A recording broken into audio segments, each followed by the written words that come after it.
Welcome to the Motoring Podcast, your weekly discussion of motoring news. This is episode 640 on Tuesday, the 15th of July, 2025. Hello, I'm Alan. Hello, I'm Andrew. And this week you'll hear us discuss how more brands are being potentially added to the naughty step by the Department for Transport. In new car news, you'll get to hear how radical is too tame a word. And in points of interest, you will agree that whilst they are called mid, they are anything but that. And we go into some follow-up. As I mentioned in the introduction, an article in The Times, which is linked in the show notes, has found or is explaining how the Department for Transport's investigation into potential use of defeat devices in the UK by car brands has been expanded. Originally, it was 20 brands with 47 models. We are now up to 27 brands with 76 car models being investigated. There are some interesting quotes that are kept in here from SMMT in particular, especially if you have listened to the show for some time whenever we've discussed this sort of thing, like the High Courts or claims and all the rest of it. I'm just going to do a quick bit of the quotation here from Mike Hawes, who is Chief Executive of SMMT, as you should know. You should know. Yeah, well, we talk about him all the time, don't we? I know. You mean you did last week? Yeah. The quote is, we are aware of a decision made by the European Court of Justice that brought into question the existing certification of vehicles approved for sale by governments across Europe over a number of years. And that is at the nub of what we always say about this. I'm going to get on my soapbox and say the thing that we always say, or at least I always say, which is that the vehicles passed the tests. They passed the test. They did what they were meant to do in the tests. Now, if the vehicle performs differently outside of the tests without anything that's obviously a test mode that it's kicking into, then that's not a problem. If you come along and you say, this is the test specification, dear manufacturer, here it is, have the test specification, your car must pass this test. If 7 years later, somebody comes along and goes, hang on a minute, when this particular car with this particular engine is being cold started at the top of a mountain in significantly sub-zero temperatures and is then being driven with 4 passengers a bit further up another mountain, the pollution is not being put out is not the same as that which has taken place in the specified test. Mm-hmm. If that is a significant issue, then, and I'm not saying it isn't, by the way, then the problem is not with the manufacturer passing the specification, passing the test. The problem is with the agencies who wrote the test. Yeah. If the test does not represent real-world, average real or real-world examples that should be considered, how is the manufacturer to blame for that? The next thing is, those were the tests at the time. The tests have since evolved to try to better reflect reality. That's why we have WLTP tests now, which are not the same as the tests were that people are complaining about. So these are already out-of-date tests and out-of-date results that people are on about. WLTP, much better. I mean, it's still not perfect because there's still a limited amount of reality you can actually test in. Well, one example to that, just to stop you there, because this reflects something I saw in my inbox today, and chatting with a friend of the show, he explained this to me. But the WLTP test for an EV van, the van is empty. Yeah. Utterly pointless at that point, at that time. The problem here isn't with the manufacturers who have gone and passed the test. This is what you must do, and they have gone and they have done it. Tick. Passed. Stamp. The problem isn't with that. The problem is that the test that they are passing does not reflect reality. Yeah. Closely enough. It's never going to be perfect. No. But if you don't get that, then you don't get the whole idea of like experiments and scientific principles and all of these kinds of things. And that's the way the world is. But then we see more and more that lots of people don't understand that kind of thing. And it's much better to go along to campaign groups and get their reaction and say, well, something must be done. And it's like, well, stuff has already been done since these tests were done. Yeah. This is a non-thing. Sorry, I know I've just spent 5 minutes ranting about a non-thing, but it's a non-thing. They are already working to solve this. They're looking at vehicles registered from September 2009 to 2019. See my previous point. So we're beyond, the engine-wise, we're beyond that anyway. Anyway, let's go into new news, Alan, and unfortunately it's a bit grim for Coventry. Well, it is to start with. LEVC, London Electric Vehicle Company, is cutting 180 jobs at its Coventry factory. And according to Autocar here, it says, amid taxi market headwinds. Basically, everybody has changed and upgraded their taxis, and they don't need to change and upgrade their taxis at the minute. And there aren't huge numbers of new taxis adding to that. On top of that, LEVC tried to bring out a van model, or a couple of van models in different lengths, and they were not a market success. No, but also on the taxi side of things, though, on top of that as well, is LEVC are saying that there's a number of regions that have relaxed their rules for updating taxis, and they're allowing older vehicles to remain on the roads, all part of the cost of living crisis that is still ongoing, everyone, etc. That has hampered them as well on that side of things. The plant itself, factory itself, is massive. It has the capacity to build 20,000 vehicles a year. Can you think of anyone who might take advantage of that? Anyone within Geely? Yeah, I'm just spitballing ideas here. With electric vehicles, which this plant is good for. Well, there's that. What's that one in Norfolk? What's it called? The one in Norfolk that's trying to build things in China, but they're being hit by massive tariffs and are looking for somewhere else that they could build them. I don't know. Yeah, Lotus. But why would that not be the perfect idea? They already own it. They already have a workforce. That it's already a flexible factory that handles EV stuff. Goodness sakes, Geely, employers. Seriously, that would make a lot of sense. And we often forget that Geely own LEVC. Well, I do anyway. That Geely owns LEVC, and there is additional plant space. Well, or even if Geely wants to get into the European market and avoid the China tariffs as well. I know that's still being negotiated, and it looks like it'll be a minimum price instead of a tariff, which is effectively the same thing, though. Yes, but I don't think many countries are going to wander around calling things tariffs for a little while. No. You'd have to be a special form of lunatic. Not at the moment, to do that. Anyway, I'm going to stick with China and the UK, and this is the news that CHERY is going to come to the UK bringing its own vehicles. CHERY owns JQ and Omodo. Don't forget, I am seeing tons of JQs on the roads. There's loads around here. Last week I was up and down the country as well, and there's so many on the road. So they are doing really well from that point of view, unless I saw all of them in the country. I was in one at SMMT, but I didn't drive it. I didn't drive it. I was passenger in it, and it was all right. It's price points again, isn't it? It's price points. That's where they're winning. It is. That's absolutely it. And it's price point and kit. Where's my nearest? Falkirk or Arbroath for me. Not a huge number around here, which is funny given the number I see on the road.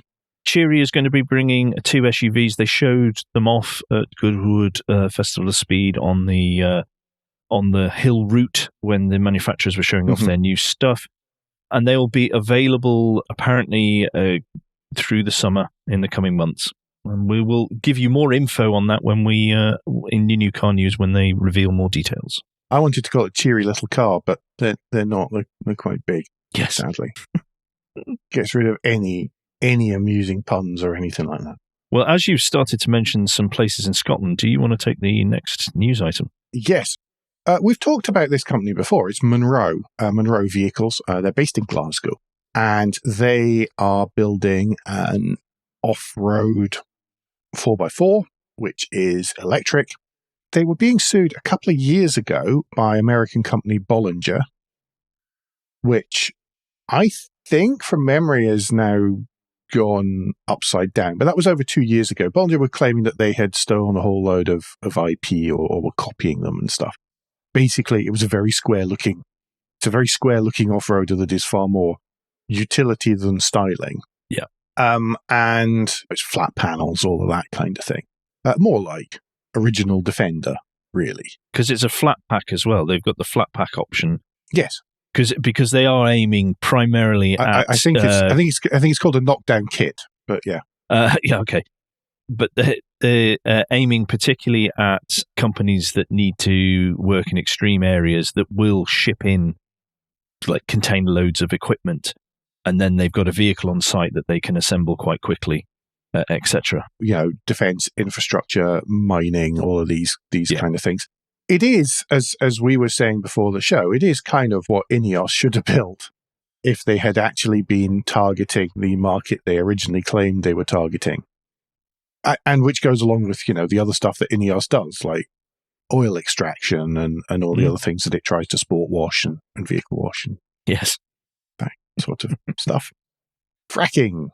It's not just for fun, MUNRO, however, have appointed a new executive, a new chairman, a chap called Avnish Rugubour, and he's joined the original leadership team of Russ Peterson and Ross Anderson, who were off-road specialists. They've been doing loads of testing over the last 18 months, and they're trying to fill their 250 existing orders worth in excess of £17 million. So I imagine each of those orders is for more than one vehicle. But I can see why this would be a thing. Yep, absolutely. Good luck to him. Yes, yeah, absolutely. Hope it pulls through. Right, I am going to move us on to an article from Autocar that is titled Thieves Targeting Lexus Cars as Range Rover Thefts Plummet. This is based on a press release from the Loop agency, and there are a couple of issues with...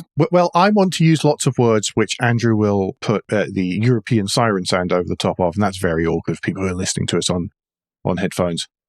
All I'm going to say is there's not much of a grasp of statistics being used here. Yes. Or there's too much of a grasp of statistics. I'm not quite sure which way it goes, but I suspect the former. I think using the phrase lies, damn lies, and statistics is very apt in this one, and it shows you can make numbers say whatever you want them to say. What has happened here is the article explains is how the chart has been made up to say which cars are stolen more than others. I mean, the first challenge is it's relying on DVLA data points, which is not always a wonderful thing to go on. Whilst I guess the DVLA database is generally pretty good, it's not perfect. Yeah, it's projecting the information different to DVLA data, how that would happen. Because they're saying that the Fiesta is actually taking a lot, but if you do it the way that they're talking about, then it's because it's to do with sales, number of sales and stuff, then the Fiesta would be 312th and not near the top of the list. Yes. Well, the Fiesta doesn't exactly sell as many anymore. No. Which is part of it. But there's so many flaws in this methodology. Basically, it's all about the likelihood of theft rather than what's actually stolen. So if you've got a relatively small number of cars and they're quite desirable and they're to nefarious people, and then they get pinched, then you shoot right to the top, despite the fact that in actual fact, out of the total number of cars stolen, it's very, very low. Yeah. It's a very, very low percentage. It's silly season for PR, really, as well. It depends how you cut the data, and the data has been cut in a way that is not... It's a nice data cut. It makes nice graphs. It says something that people aren't necessarily expecting, because you would expect a Ford Fiesta, the Focus, Range Rovers to be up at the top of this. And amazingly, because there are many of them on the road, they're much, much further down the list than much rarer vehicles. Yeah. And it doesn't delineate between the age as well. No. Yeah, no. If it is something that's an historic nameplate that's used for a long time, there's no differentiate between that and something new that perhaps, as you said, more desirable, less sold, then it skews the data. Yeah. So a 1982 Ford Fiesta is still counted in this. Yeah. So take it all with a pinch of salt. Oh, I've just made the mistake of scrolling down to the comments on that Autocar article. Oh. Never, ever read the Autocar comments. When you're being racist, if you can't even spell Africa properly, then I'm going to treat you with even lower respect than I already have. Right, let's move on then. Why don't you take us to France? I would dearly love to take you to France. France is experimenting with a stretch of Charge As You Drive autoroute. They are installing induction plates under 1.5 kilometers. That is just over 0.9 of a mile in freedom units. on a stretch of the A10 just south of France. I imagine it's just south of France because that's where the A10 is, just south of Paris even. Vinci has put this in, and they're going to start tests in September. They're going to run a caravan, a coach, and a lorry. It only infers one of each here, by the way, so it might well be more, with induction chargers added to the bottom of them so that they can actually pick up the charge and just see how well that works. I wonder, is it between like two junctions, and they're going to go on, go over the induction, come off, turn around, come back up, come back on again? Actually, I have that's how I imagine it being, to be honest, Andrew. Is it we drive on, zoop, oh yeah, we get some charge round, zoop. Can we replicate that? Yeah, I know. You wonder if they can actually make perpetual motion. Well, it's not perpetual motion because there's energy being put in from the thing. But you know what I mean? You can just keep driving this loop infinitely without stopping. Oh, don't say that, because I'm sure there's going to be some like EV. Yeah, I'm joking. The one that they did around the M25. How far can we keep going in 24 hours in an electric car? It's going to be somebody's going to come up with that idea now. You can just see everybody coasting on the regen down the on ramp. Yeah. And then, should we live stream that? Live stream it on YouTube? No. This is our experiment. No. Anyway, I'm really interested to see how this goes. Actually, I am very interested to see. Vinci said the tarmac remains unchanged. That all the installation went well, and they will be starting actual testing in September. Of course, it's waiting until September because France. The big criticism lined up at Charge As You Drive systems is their cost. In 2024, supposedly, French MPs were told that a single kilometre of this costs at least €4 million to install. But the French motorway operators is semi-privatized business. If they feel that there's a way there that they can then charge people for charging, then I'm sure they'll find a way of doing it. Be interesting. Yeah. Right, I'm going to round out the first part of the show with something that we never actually covered, but was in the news a while ago. And if you remember, there was... Didn't we? No, I thought we had. I don't think we... I remember just doing it, but we might just have talked about it between us, and then not. Then it was all a bit... definitely talked about it on social media, but I don't recall, although I'm prepared to be wrong because my memory is shot now. But this is titled from EV Power, Runaway EV Driver Charged with Fraud Over 100 mile per hour Police Chase. There was a Jaguar I-Pace that went down the M58, the M62, the M57 because the driver phoned up the police and claimed that his car would not decelerate at all. The brakes weren't working and the accelerator was jammed on. And this was in March 2024. That long ago. I thought it was more recent than that, but never mind. No, this has taken a little while to sort out. Yeah. And in the end, the police had to basically box him in and then slow their cars down to slow him down. And funnily enough, the police got the forensics out, and Jaguar came along to help as well because they didn't like claims that their car was faulty. And through a detailed forensic investigation, they have now decided to charge the gentleman with fraud and dangerous drive. Was it 2 counts of fraud by false representation and dangerous driving? And causing a public nuisance. Yes, and causing a public nuisance. So the moral of the story is, ladies and gentlemen, don't fib in your car because your car will tell on you. Yeah. We should know that anyway. Yeah. Well, if you listen to us, then you do know that the cars take in an awful lot of information, and authorities can get hold of that. Absolutely. And in a case like that, then the manufacturer would be quite more than happy to pass on that kind of thing. Yes. Well, that brings us to Guilt Minute.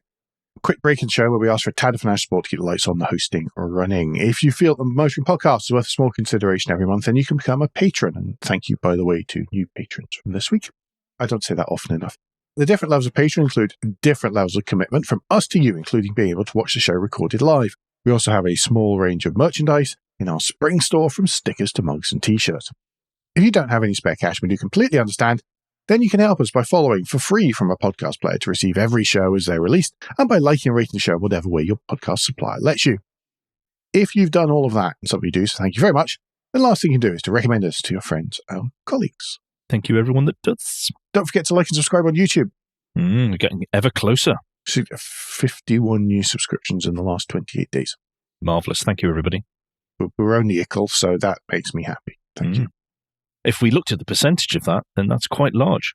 It is. Well, yes, we'd be winning an MG award for percentage increase in subscribers. Yes.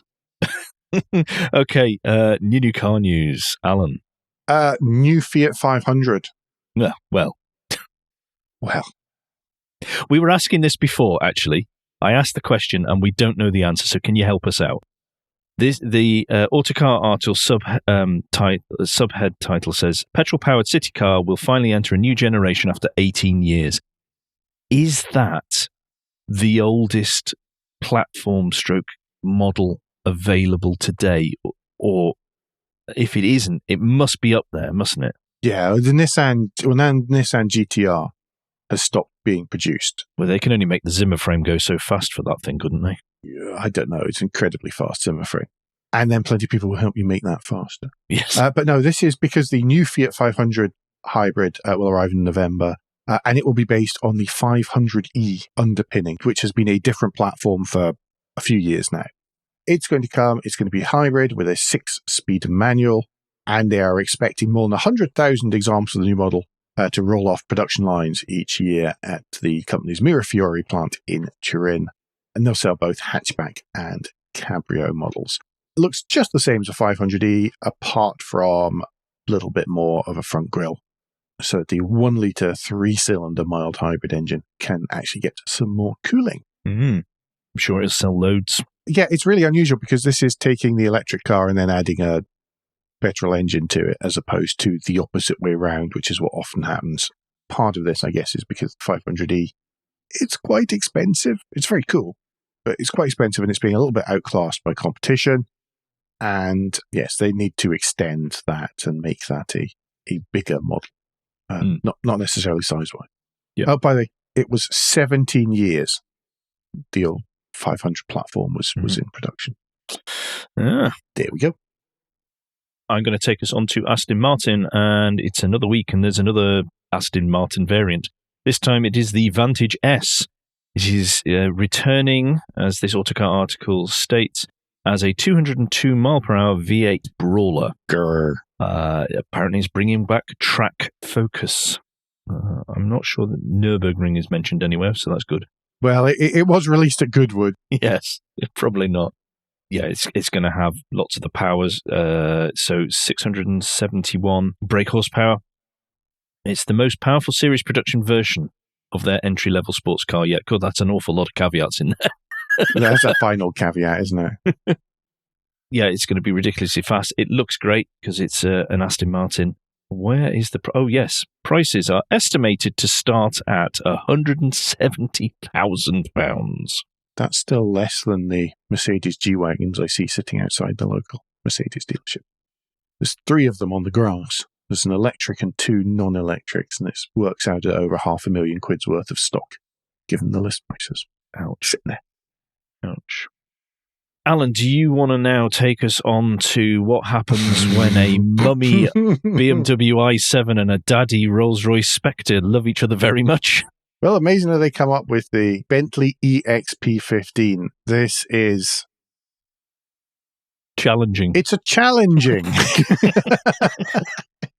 It's a challenging aesthetic, drawing, it seems, very much from the BMW School of Design, and there's a lot of me wishing it would go back to the BMW School of Design. But let's try to move on from that, because people can make up their own minds about the 5.4 meter long show car, which is a 2-door coupe urban SUV. I don't know what urban they're in, though. I don't know what I would have think. You see, I would think Yaris Cross as an urban SUV. Yes, but what do I know? No, I think this is an exercise in putting out something which is quite challenging, so that whatever's coming along next will not go as far. I hope will not go as far, and will everyone go, "Ooh, that looks good." It says it straddles the boundaries between the saloon, the SUV, and Grand Tourer, and it takes design inspiration from some of Bentley's best-known historic models, but ushers in a futuristic new treatment that departs radically from the current Continental GT, Flying Spur, and Bentayga. And they're saying it's based on the Blue Train Bentley, which won a race against the Tremblay Express from Cannes to London in 1930, which in itself is not a very attractive car. Cool history, but it also looks a bit squat and hunched. It's a great story, but it's not very attractive in my eyes. And I think I have a similar feeling about the EXP15. Lots and lots of words in the Linked Autocar article. And remember, this is a concept, so the interior is ridiculous. But I will say the rear haunches over the rear wheels, that's the one element I look at and I go, oh yeah, that reminds me of Bentleys. They are nice. If I put my hand up and I just take as far... Well, yeah, so we're sort of... I'm holding it quite close to the screen, yeah. But no, if you do that, and if you go to the back of... The thing is that once you get past the bonnet, right, and you get past up to the B-pillar, if you hold it and cover from the B-pillar back, it's really quite attractive. In any of these views. Only on the side. The rear end is a right mess. Actually, you've got those two lumps up at the top. Yeah. In silhouette, it's okay. I could change my opinion here. and looking straight on at the back, it's again challenging. We're trying to be polite. It's a bit Aston Martin at the back with that, the way that the lights loop round. But the front is not for me. There we go. If you like it, you like it. Let's see what inspiration it is, because it's apparently to inspire. Yes. Inspire the next generation. I like the little interior carriage lamps, by the way. They are, as you say, completely ridiculous, but... What you're asking for now is a train journey. It is. It is a little bit. Yeah. Okay, let's move on, shall we? It's good they're playing. I enjoy the fact that a company can still play, and they've clearly played here. Yes, I feel that there's a lot of play. I don't think it takes it... When you start looking at the details, I don't think it's taking itself too seriously. I hope not, anyway. Which gives me far more hope. Yes. Right, let's move to points of interest. And this week we are giving you lunchtime watches. Not as in what you put on your wrist and tell the time with. We have several videos linked in the show notes that we are trying to condense what happened at Goodwood down for you somewhat if you couldn't watch the live streams. The ultimate condensation. No. The most condensed version is the full 2025 time shootout. It's just under half an hour long. It gives you all of the quickest cars with none of the waiting in between or anything. Yep. It's the one that I watch. And what I love is just the breadth of cars from like the start of the 20th century. Yeah. Just into the 20th century, right the way up to the current, 126 years later, 25 years later. I forgot what year it was. And right up to the absolute fastest. It's great. Yeah. Highlight for me, by the way, the TWR Supercat Concept-y Retro Mod XJS. I thought that looked fabulous. I thought. Yeah, didn't it just? And sounded amazing. Because when I saw the pictures, I was a bit, it's a bit reductive, reductive. It's a bit of a pastiche. Yeah, derivative. Sorry, thank you. It was a bit of a pastiche, but when you watched it, the color was amazing. The sunlight off it was amazing, and like you said, it sounded brilliant. Stuff just looks so much better outside of press photos. I mean, I've seen loads of pictures from Goodwood with the Jaguar concept, whatever, and it looked, but it's the usual thing. I'm not saying it's attractive, but it good looks, because I'd have to send you to the optician. But it looks. I'm going tomorrow morning, mate. But it looks better in people's phone pics than it does in the press photos. Is where I'm trying to go with this. Well, there's some context finally. So there's some context because we can see it near people. So you get some idea of the scale and the details. I still think it looks a dog's dinner, but it's not aimed at me. I understand that. I totally understand that. Oh, so in here, going back to Goodwood, we've got Thursday, Friday, Saturday, Sunday highlights of the Main Hill route. There's also Sunday's rally stage live stream. That's the whole stream. That is very much a slower burner one. I couldn't find highlights for the rally stage, but it's brilliant that they had a separate stream just for the rally stage this year. I really enjoyed that. And as Alan says, there is the full-time shootout from Sunday is there as well. So that should get you through the week, hopefully, of your lunchtimes. Yes, it's every lunchtime there's something this week. Yes. List of the week this week is from Autocar, and it's the finest mid-engine marvels and a few not so good, it says, by Richard Dredge in Autocar. Over 60 years worth. There's 68 slides in the handout. I didn't actually get to the end because I chose what I wanted. I looked quickly through them all, and I could have justified to myself probably 61, 62 of them quite happily. There's a lot of very good. Yes. Some odd, but there's a lot of very good and very cool. And with unlimited money, yes, I would have one in my great big barn of cars. This is an excellent list. Well done, Richard. Well done, Autocar. This is a really good list. Personally, I put my flag in the ground at slide 15, which is the Lancia Monte Carlo. Oh, yes, the Scorpion, as it was known in North America. Yeah, I looked at that as a kid and lusted after it, even though they're a pile of rust now. But I just love the shape. It does. Sorry, it says it was called the Scorpion in the US, and in the article I didn't realise that. I was just being me and a total nerd. Yes, the trouble is you've got to watch them around Volkswagen Beetles. They do start going a bit weird around Volkswagen Beetle. So how about you, Alan? Because we could actually pick about 3 or 4 each. This list is so big. Oh, we could pick 3 or 4 each in this one. I went for slide 22 in the handout and thought, well, why have one mid-engine sports car when you could have a mid-engine sports car that pretends to be everything? And I chose the Pontiac Fiero because I've always really liked the Pontiac Fiero.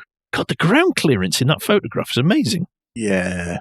I know that the early ones did have incendiary issues, but I still really like them. Actually, again, in the US, when I was looking for a car to buy, I was like, what can I find? But the trouble is, of course, in New England, they were all rusted out and rotten and looked terrible. But yeah, I've always liked the Fiero. Yeah, I'm going to choose that just for something significantly left field. There is so much more. There's a lot of traditional stuff, things you'd expect to be in there, but a bunch of left field stuff. Yeah, and some concepts too. Yeah, that's very much. Most of them, thank you. Mm-hmm. Yeah, really good list, that one. I like that one a lot. That was hard to pick. Gorgeous. To be fair. Including a Bentley concept. Okay, I am going to take us on to the and finally, and this comes from Haggerty, and it is about classic wheel rims. And thanks to John Joe Vollins, he has written about, it's too short to be a list of the week, so you get it as an and finally. Yeah, that's the only reason it's not the list of the week is because there are only like 6 things on it. Yeah. I don't remember the BMW one, I have to say. And I'm glad that he put it in there because I just don't remember that. I know you will because... Don't you? You're you. Oh, yeah, of course I do. but the thing is that the turbine versions before we had that underneath. Right. There was just a wheel trim, essentially an air ducting wheel trim over the top of it. That's one of the things that's interesting about that particular one. Yeah. But some lovely, nice little trip down memory lane there with the versions of the rims. Yeah. Yeah, they got those right. Yeah, yes, I don't have any of those, I think. Is that us for this week? I think it is. It is, yeah. Nothing else to add particularly. No, we'll be spacing out over the coming weeks the new car news from thanks to Goodwood, because otherwise it would just be a new car news show. It was. And there was other stuff that was released this morning, maybe an hour before. Well, I don't know. The stories hadn't gone live on sites. Yeah. Until maybe 20 minutes before we started recording this morning. If you were expecting EV car subsidies or whatever, that's coming next week. Yes, I'll have time to have got all the swears out my system by then. People haven't had time to consume it and write it all up yet, and therefore we haven't had time to then read all their stuff and consume it and decide what we think about it. Anyway, don't forget to now next week, you give us any feedback and share your thoughts for the show at motoringpodcast.com on Blue Sky, at Motoring Podcast on Instagram and Facebook, and on the contact page of www.motoringpodcast.com, the hub of all our activities. Remember, you can support us financially via Patreon, and please leave a review and rating and subscribe on Apple Podcasts, YouTube, or however your podcast app lets you do such a thing. Andrew, what's the best way to get in touch with you? The best way to get in touch with me is if you search for Crack Windscreen on Blue Sky, or if you prefer to use LinkedIn, I am there under my proper name. And Alan, how about if people want to get in touch with you personally? To get in touch with me personally, well, you can use LinkedIn if you want, but it's best to use Blue Sky, where I'm at AJP Bradley. That's BRADLEY.bsky.social. We'll be back very soon, but until then, I've been Alan Bradley. I've been Andrew Clues. And safe motoring.